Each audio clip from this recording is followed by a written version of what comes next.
السلام علیکم ورحمۃ اللہ وبرکاتہ۔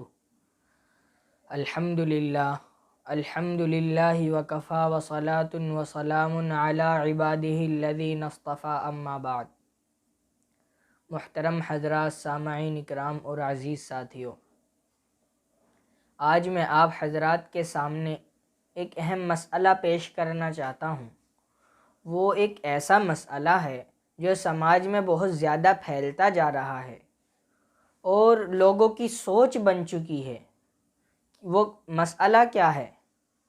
مسئلہ یہ ہے کہ آج کل جو مساجدیں تعمیر کی جا رہی ہیں، جو مساجدیں بنائی جا رہی ہیں، ان کے نیچے دکانات بھی تعمیر کر لی جاتی ہیں۔ ان کا مقصد اور ان کے بنانے کا، تعمیر کرنے کا مقصد یہ ہوتا ہے کہ ان سے جو آمدنی حاصل ہوگی ان سے مسجد کے اخراجات کی تکمیل کی جائے گی۔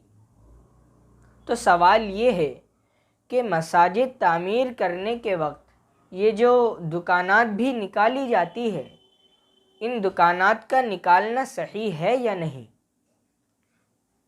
تو اس کا جواب مطالعے سے معلوم ہوتا ہے اور فقہی نظائر سے یہ بات معلوم ہوتی ہے کہ یہ دکانات نکالنا، مساجد کی زمین یعنی مساجد کی تعمیر کرتے وقت دکانات نکالنا اس نیت کے ساتھ کہ ان سے جو آمدنی حاصل ہوگی، ان کے اخراجات سے مسجد، ان کی آمدنی سے مسجد کے اخراجات کی تکمیل کی جائے گی، صحیح ہے۔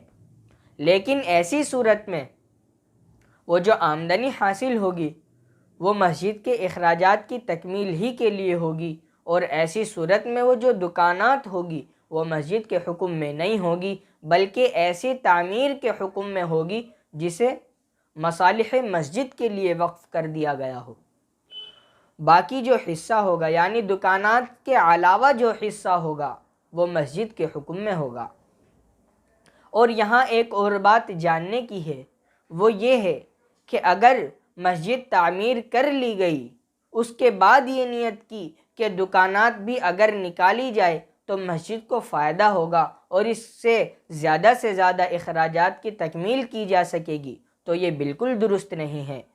بلکہ مسجد تعمیر کرنے کے وقت ہی، بلکہ بنیاد رکھنے کے وقت ہی یہ نیت کر لی جائے کہ جب اس کی بنیاد تعمیر جب کی جائے گی تو دکانات بھی نکالی جائے گی، تاکہ اس کی آمدنی سے مسجد کے اخراجات کی تکمیل کی جا سکے۔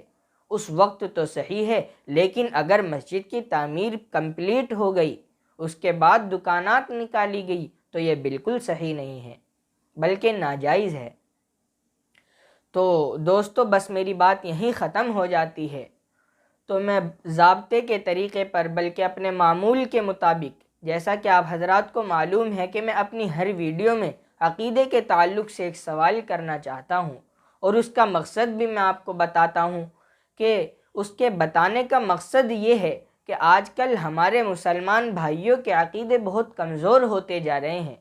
تو میں نے یہ مشن اور میں نے ایک قدم اٹھایا ہے کہ میں اپنی ہر ویڈیو میں عقیدے کے تعلق سے ایک سوال بھی کرتا چلوں۔ تو آج کا میرا سوال یہ ہے کہ کفر کے کیا معنی ہیں اور کافر کسے کہتے ہیں؟ یعنی کافر سے مراد کیا ہے، کفر سے مراد کیا ہے، اور کافر کے معنی کیا ہیں؟ بس میں اپنی بات کو یہیں ختم کرتا ہوں۔ اللہ تعالیٰ کہنے سننے سے زیادہ عمل کی توفیق عطا فرمائے۔ آمین یا رب العالمین، وآخر دعوانا ان الحمد للہ رب العالمین۔